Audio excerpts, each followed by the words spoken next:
Sunday edition. Now, Baringo Senator Gideon Moi was designated to receive some of the foreign dignitaries Monday evening when they arrived for the swearing-in ceremony of President Uhuru Kenyatta. Among those who he welcomed into the country include Uganda's President Yoweri Museveni, as well as South Sudan President Salva Kiir and a host of other presidents neighboring Kenya. This, of course, raised eyebrows in terms of the positioning by the Baringo Senator Gideon Moi. Let's first listen in to what KANU Secretary General Nick Salat had to say.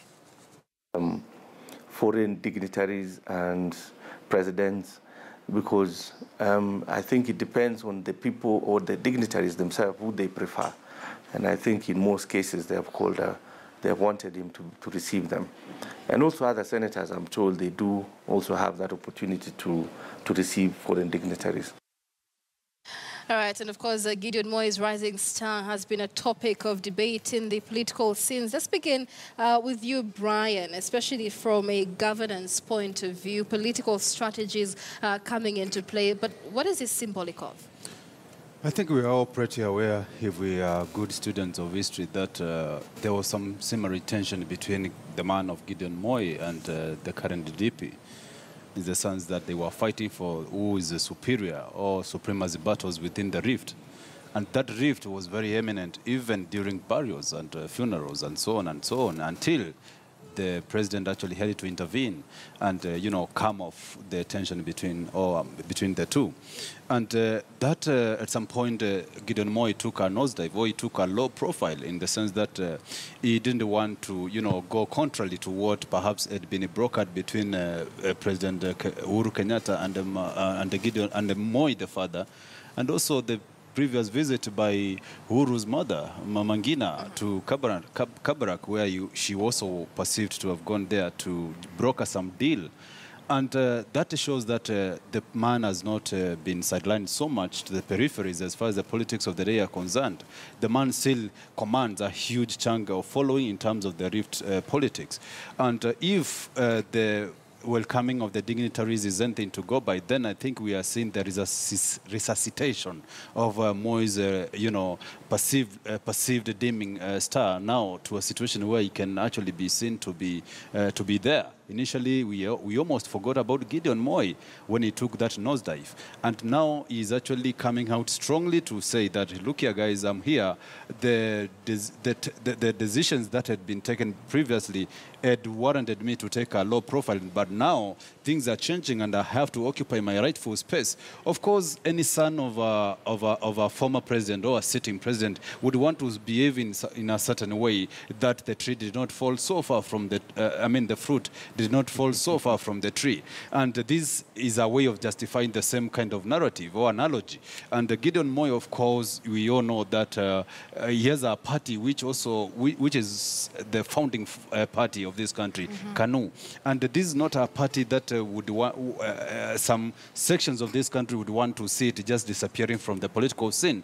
So in a way, he has to package it and repackage it, and also package himself as a person who is a serious contender when it comes to the plays of the politics of the day.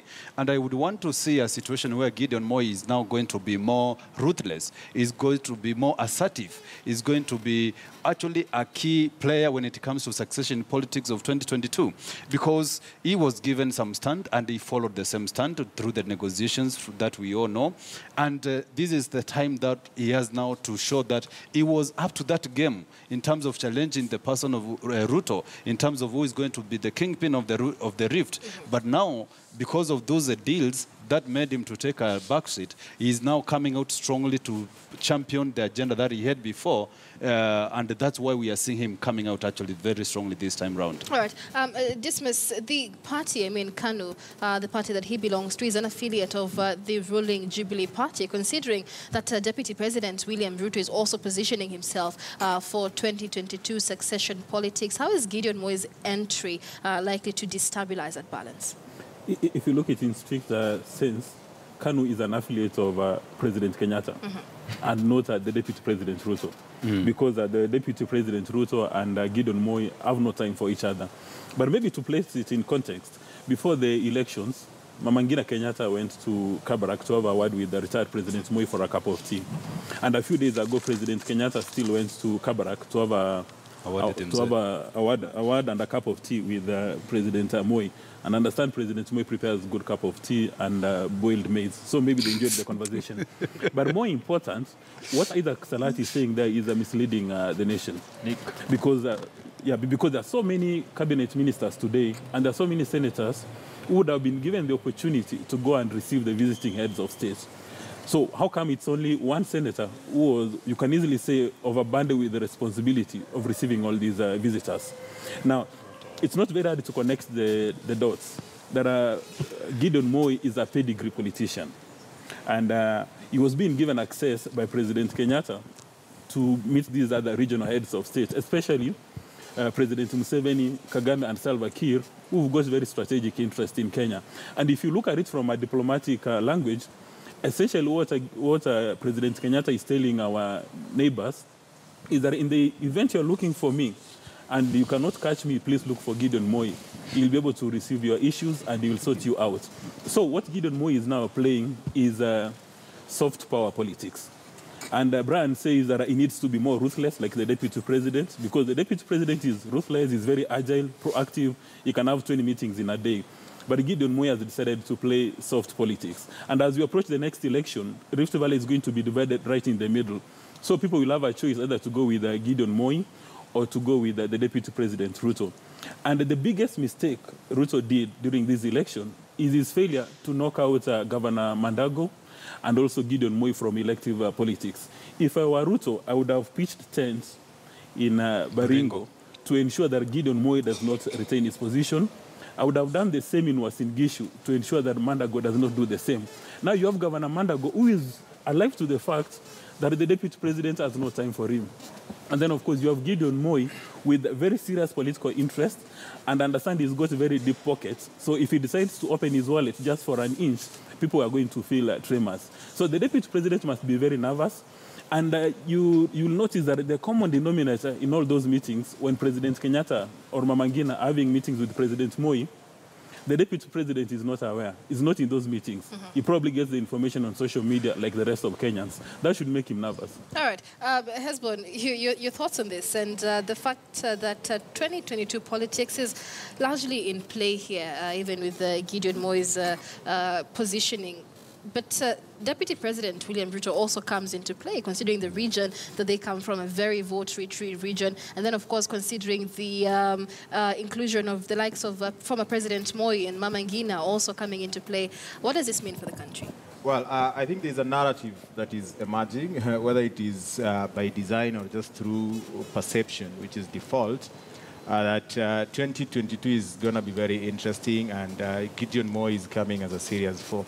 But I must say that first, I like KANU because it is the party that my dad, my 73-year-old dad, introduced me to, and he's still a life member. So I believe so much in the ideals of KANU and how they go about their business. You look at what Gideon Moi does as the leader of the political party that, were it not for Gideon Moi, would actually have disintegrated a long time.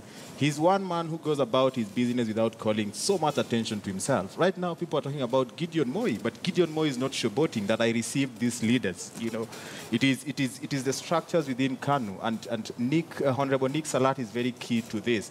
You look at what happened towards the last general election when KANU was flirting with NASA. The way they went about their business was with a lot of decorum and respect, you know, to both the electorate and the people that they were associating with. And even when they were compelled to move back to Jubilee, you didn't see Nick Salat or Gideon Moi hit back at NASA, you know. So from just a perception point of view, you get to understand that this is a team of politicians that, just two politicians that are branding themselves as very refreshing, people of integrity, people who understand that politics is about political contest but not personality differences. And in terms of positioning, Gideon Moi is actually emerging as a very serious force. I'm not so sure that we will have a divided Rift Valley because, again, in the current political discourse, the only big name that emerges, you listen to conversations in coffee shop, you go to the social media, people are just talking about the Deputy President, William Ruto. People want to work with him. People think that he's too strong. No one is going to beat him. And therefore, it brings a very interesting conversation that how then is this going to pan out? And where will President Uhuru Kenyatta go? Will he go with his deputy, or will he go with Gideon Moi? And to me, that is null and void. It doesn't matter where President Kenyatta goes. The only issue is about how does Senator Gideon Moi package himself? Because it is not about Rift Valley. If you package yourself as a leader and transcend the politics of belonging, which to a large extent Gideon Moi can easily do, then you're likely to be a force to reckon. Now, if you package yourself as a regional leader, then you will need other communities, because that is the nature of our politics, that it is a contest of tribal blocking. And I think the deputy president is leaning towards a shrewd politician who is able to galvanize his community and bring on board other communities. And the narrative is shaping up to be very interesting. But from where I sit, I think the brand of politics that Gideon Moi is playing is one that should be emulated. He's a politician who does not show off what he's doing. People are talking about what he's doing. He's like a sprinter who wins the race and goes about the business, and people are celebrating his win. All right, let's borrow from that, Kavemba. Should Gideon Moi then start talking about what it is he's doing? Because there are those who say, in comparison to Deputy President William Ruto, he doesn't quite have that national appeal yet to be a leader of the entire nation. He seems to be more of a regional leader, more of a Baringo senator as opposed to a possible Kenyan president. In response to your question first, it's worth noting that it is not Gideon Moi who was the only one receiving the guests that were coming.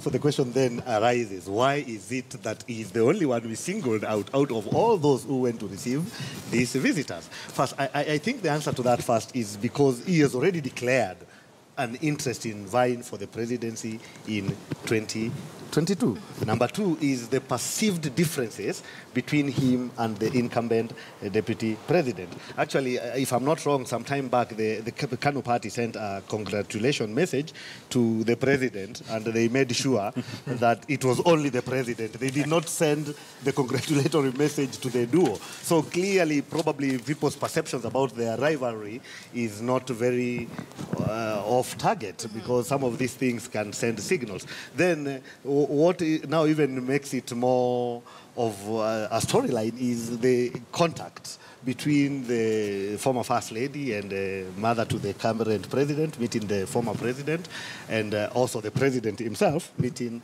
the former president. I think it is because of that that people singled out is being picked to receive the visitors during the inauguration.